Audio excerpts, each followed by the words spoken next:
Pada saat manusia dikumpulkan di padang mahsyar, sebagaimana yang pernah kita pelajari dahulu, semua manusia akan Allah bangkitkan dari alam kuburnya dan akan dikumpulkan di padang mahsyar. Pada saat manusia dikumpulkan di padang mahsyar, maka matahari didekatkan di atas kepala kita, jaraknya kurang lebih 1 mil, dan semua manusia dalam kondisi penuh harap, cemas kepada Allah Subhanahu wa taala. Pada saat itu, ketika manusia dikumpulkan di padang mahsyar, manusia ini berdiri selama 40 tahun di padang mahsyar ini.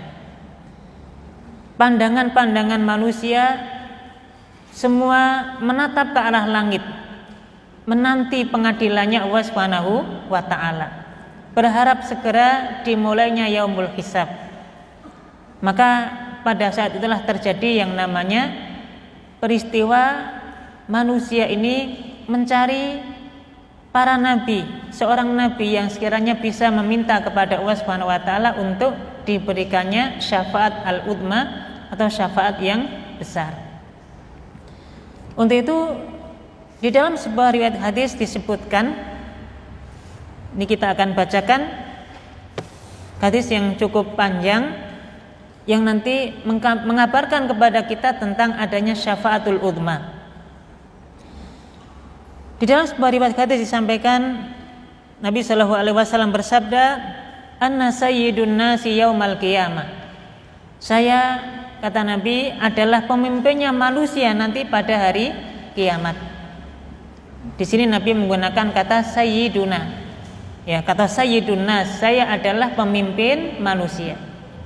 Untuk itu nanti jamaah yang dirahmati Allah, apa hukumnya kalau kita menyebut nama Nabi sallallahu alaihi wasallam kemudian kita tambahkan kata sayyidina atau kata sayyiduna? Jawabannya boleh atau tidak? Jawabannya boleh. Ya, karena Nabi menyampaikan dalam hadis ini, ana sayyidun nasi yaumal qiyamah. Saya adalah pemimpinnya semua manusia nanti di akhirat. Nabi sallallahu alaihi wasallam menyampaikan, ana sayyidun nasi yaumal qiyamah. Saya adalah pemimpin semua manusia nanti di hari akhirat. Wa hal tadruna lima dzalika? Wahai para sahabat, tahukah kalian kenapa saya menjadi pemimpin semua manusia? Nabi menyampaikan, ya jama'ullahul awwalina wal akhirin fi sa'idin wahid. Nanti pada hari kiamat Allah Subhanahu wa taala mengumpulkan semua manusia yang awal maupun yang akhirnya, mulai dari zaman Nabi Adam sampai nanti terakhir manusia yang hidup di zaman atau di dunia ini ketika meninggal dunia, dan Allah kumpulkan di padang mahsyar. Allah kumpulkan di satu tanah yang sama. Pada saat itu semua manusia saling bertanya, ala tanduruna may yashfa' lakum ila rabbikum? Tidakkah kalian punya pandangan siapa di antara orang yang bisa memintakan syafaat kepada kepada Tuhan kalian, kepada Allah Subhanahu wa taala? Karena saking lamanya tadi kita berkumpul di padang mahsyar, manusia berkumpul di padang mahsyar sampai 40 tahun tadi lamanya. Semua manusia kebingungan, berharap-harap, cemas akan keselamatan dirinya. Cobalah minta siapa yang kiranya bisa memintakan syafaat kepada Allah Subhanahu wa taala. Fayaqulu ba'dun nasi li ba'din. Ada orang yang mengatakan, abukum Adam. Coba datang kepada Nabi Adam alaihissalam. Kemudian mereka datang kepada Nabi Adam. Fayaqulun, maka manusia ini berkata, ya Adam, anta abul bashar. Wahai Nabi Adam, engkaulah manusia pertama, bapak manusia yang Allah ciptakan di alam raya dahulu. Fashfa' lana ila rabbik, ala tara ila ma nahnu fihi. Wahai Nabi Adam, cobalah engkau minta syafaat, cobalah engkau minta kepada Allah Subhanahu wa taala. Mintalah syafaat, pertolongan kepada Allah Subhanahu wa taala untuk kita semuanya ini. Ala tara ma qad balagona, tidakkah engkau ketahui inilah kondisi kita di padang mahsyar ini. Suasana panas, ya. Matahari didekatkan 1 mil di atas kepala kita. Fayaqulu Adam, maka Adam berkata, Nabi Adam berkata, inna rabbi qad ghadaba al-yawm ghadban lam yaghdab qablahu mislah. Sesungguhnya Allah Subhanahu wa taala telah marah. Hari ini Allah Subhanahu wa taala marah yang tidak pernah marah sebelumnya sedahsyat hari ini. Wa innahu nahani 'anis syajar fa asaituhu nafsi nafsi. Nabi Adam mengatakan, bagaimana saya minta kepada Allah Subhanahu wa taala padahal dulu saya juga pernah punya dosa. Dahulu ketika di surga saya dilarang untuk mendekati satu pohon. Tapi saya mendurhakainya. Saya langgar larangan Allah Subhanahu wa taala. Nafsi nafsi. Saya juga butuh bantuan, saya juga butuh syafaat. Nabi Adam alaihissalam enggak bisa memberikan syafaat itu. Idhabu ila ghairi. Nabi Adam mengatakan, cobalah cari bantuan kepada yang lain. Idhabu ila Nuh. Pergilah engkau semuanya kepada Nabi Nuh alaihissalam. Fayatuna Nuhan, maka kemudian manusia datang kepada Nabi Nuh. Fayaqulun ya Nuh anta awwalur rasuli ila ahlil ardi. Wahai Nabi Nuh, engkaulah orang pertama yang Allah utus sebagai rasul di muka bumi. Wasammaka abdan syakura, dan Allah Subhanahu wa taala menamaimu dengan hamba yang banyak bersyukur. Fashfa' lana ila rabbik, mintalah syafaat, mintalah bantuan kepada Allah Subhanahu wa taala untuk kita semuanya. Maka Nabi Nuh alaihissalam ketika diminta untuk memberikan atau untuk meminta syafaat kepada Allah Subhanahu wa taala, fayaqulu Nuh, maka Nabi Nuh juga berkata, inna rabbi qad ghadaba al-yawm ghadban lam yaghdab qablahu mislah. Allah Subhanahu wa taala marah dengan marah yang tidak pernah terjadi sebelumnya. Saya juga butuh bantuan, enggak bisa saya minta kepada Allah Subhanahu wa taala untuk memberikan syafaat kepada kalian. Nabi Nuh alaihissalam juga merasa punya dosa. Kira-kira ibu-ibu, apa dosanya, apa kesalahan Nabi Nuh ini sampai kemudian malu untuk minta bantuan atau minta syafaat kepada Allah Subhanahu wa taala? Apa? Di antaranya adalah Nabi Nuh alaihissalam tidak bersabar dalam menjalankan perintah dakwah dari Allah Subhanahu wa taala. Di antara ketidaksabaran Nabi Nuh adalah doa Nabi Nuh alaihissalam. Dalam surat Nuh misalnya disampaikan ya, Nabi Nuh alaihissalam meminta kepada Allah Subhanahu wa taala, la tadar alal ardi minal kafirina dayyara. Ya Allah, jangan engkau sisakan satu orang kafir saja gitu ya. Atau maknanya, ya Allah, binasakanlah semua orang kafir di muka bumi ini. Ini karena tidak sabarnya Nabi Nuh menghadapi kaumnya. Jadi Nabi Nuh alaihissalam dakwahnya saja itu kan 950 tahun, tapi hanya belasan orang yang ikut dakwahnya Nabi Nuh. Saking keselnya Nabi Nuh kepada kaumnya ini, ya Allah, umat kok kayak seperti ini, ya, orang kok keras-kerasnya seperti ini hatinya. Sudah binasakan semua orang-orang kafir di muka bumi ini. Ini yang menyebabkan nanti Nabi Nuh alaihissalam merasa malu untuk meminta disegerakannya yaumul hisab atau diberikannya syafaat pada waktu itu. Maka Nabi Nuh alaihissalam mengatakan, nafsi nafsi, saya juga butuh bantuan, saya pribadi butuh bantuan sendiri. Idhabu ila ghairi, idhabu ila Ibrahim, pergi ke yang lain, pergilah kalian kepada Nabi Ibrahim alaihissalam.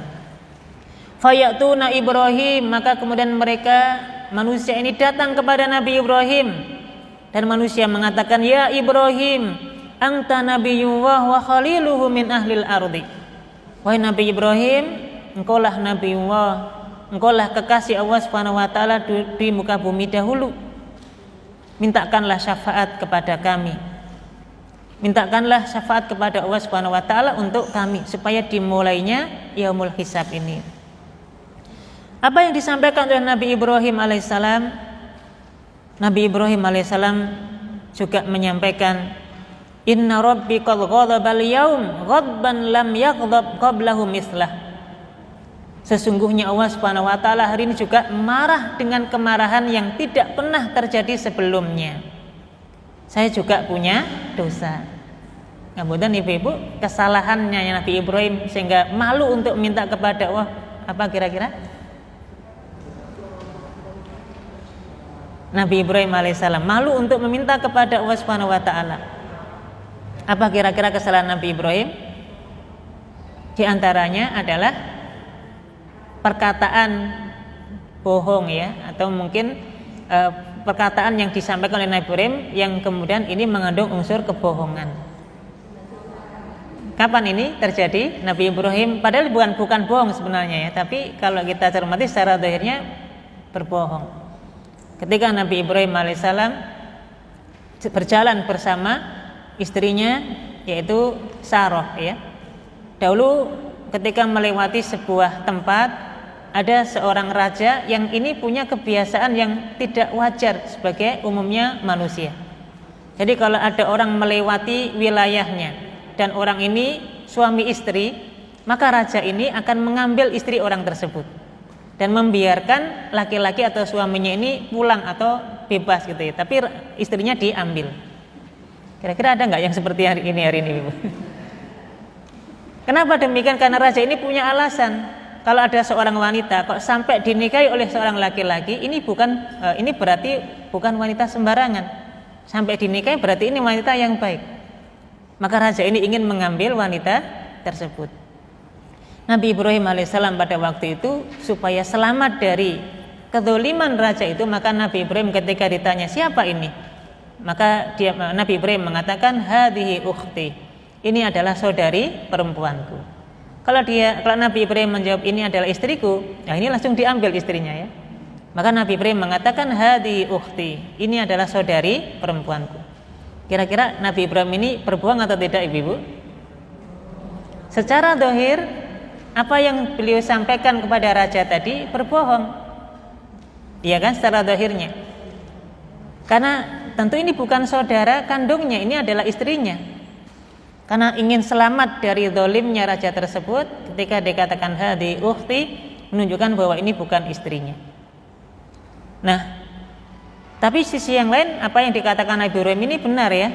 Yang dimaksud dengan hadhi ukhti, ini adalah saudari perempuanku, maknanya saudara perempuan atau saudari perempuan seagama, seakidah ya.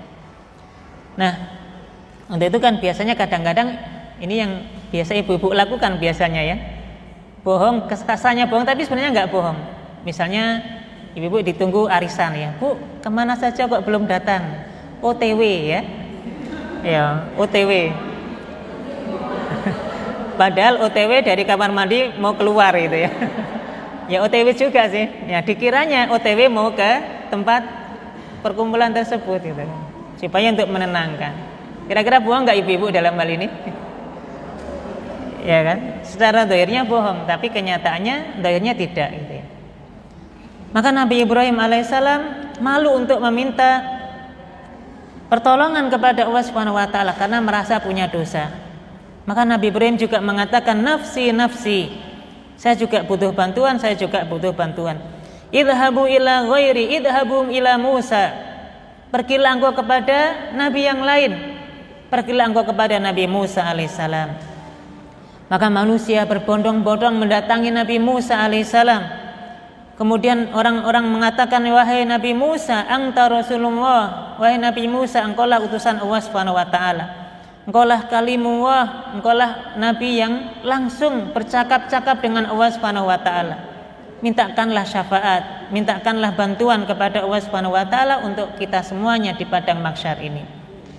Nabi Musa alaihissalam juga merasa salah, merasa punya kesalahan dulu ketika di dunia. Apa ibu-ibu di antara bentuk atau contoh kesalahannya Nabi Musa alaihissalam? Di antaranya adalah Nabi Musa pernah memukul orang, sekali pukulan langsung mati ya.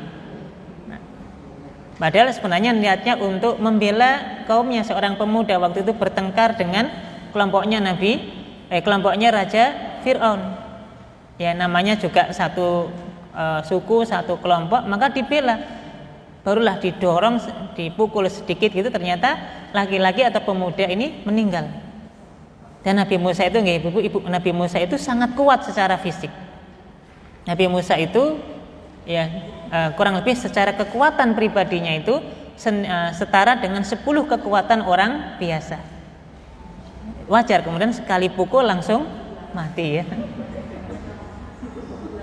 Iya. Jangankan manusia ya, ini ada sebuah hadis yang nanti menceritakan Nabi Musa alaihissalam pernah memukul malaikat Israel. Ya, malaikat pencabut nyawa itu sampai coplok matanya gitu. Itu gara-garanya waktu mau dicabut nyawanya, ya, ditanya, "Kamu siapa?" "Saya malaikat Israel." Diperintahkan untuk mencabut nyawamu wahai Nabi Musa. Apa yang dilakukan oleh Nabi Musa? Langsung dipukul malaikat ini, ditonjok kepala, langsung coplok matanya gitu. Ya kan? Ini menunjukkan akan kuatnya fisik Nabi Musa alaihissalam. Maka Nabi Musa alaihissalam juga merasa punya dosa. Nafsi, saya juga butuh bantuan, Idhabu ila ghairi, idhabu ila Isa. Pergilah engkau kepada yang lain, pergilah engkau kepada Nabi Isa alaihissalam. Maka kemudian semua manusia pergi kepada Nabi Isa alaihissalam, mengatakan, "Wahai Nabi Isa, mintakanlah bantuan kepada Allah Subhanahu wa taala untuk dimulainya yaumul hisab." Nabi Isa alaihissalam juga sama, merasa punya dosa, merasa punya banyak salah. Nafsi, saya juga butuh bantuan, Idhabu ila ghairi, idhabu ila Muhammad. Pergilah engkau kepada nabi yang lain, pergilah engkau kepada Nabi Muhammad sallallahu alaihi wasallam. Maka pada saat tersebut Nabi Muhammad sallallahu alaihi wasallam langsung meminta kepada Allah Subhanahu wa taala. Nabi Muhammad kemudian dalam kondisi menundukkan kepalanya meminta kepada Allah Subhanahu wa taala. Kemudian Allah menyampaikan, "Ya Muhammad, irfa' ra'sak, sal tu'tah, isfa' tusyafa." Wahai Nabi Muhammad, angkat kepalamu, minta apa yang engkau hendak mintakan kepadaku, pasti engkau akan diberi. Wasfa' tusyafa atau isfa' tusyafa, mintakanlah syafaat maka engkau akan diberikan. Maka Nabi sallallahu alaihi wasallam mengatakan kepada Allah Subhanahu wa taala, "Ya Rabbi ummati ummati, ya Rabbi ummati ummati." Ya Allah, inilah umatku. Maka kemudian Nabi Muhammad sallallahu alaihi wasallam kemudian dikabulkan permohonannya. Inilah yang dikenal dengan syafaatul uzma, syafaat dari Nabi sallallahu alaihi wasallam waktu memintakan kepada Allah Subhanahu wa taala untuk dimulainya yaumul hisab, untuk dimulainya hari perhitungan.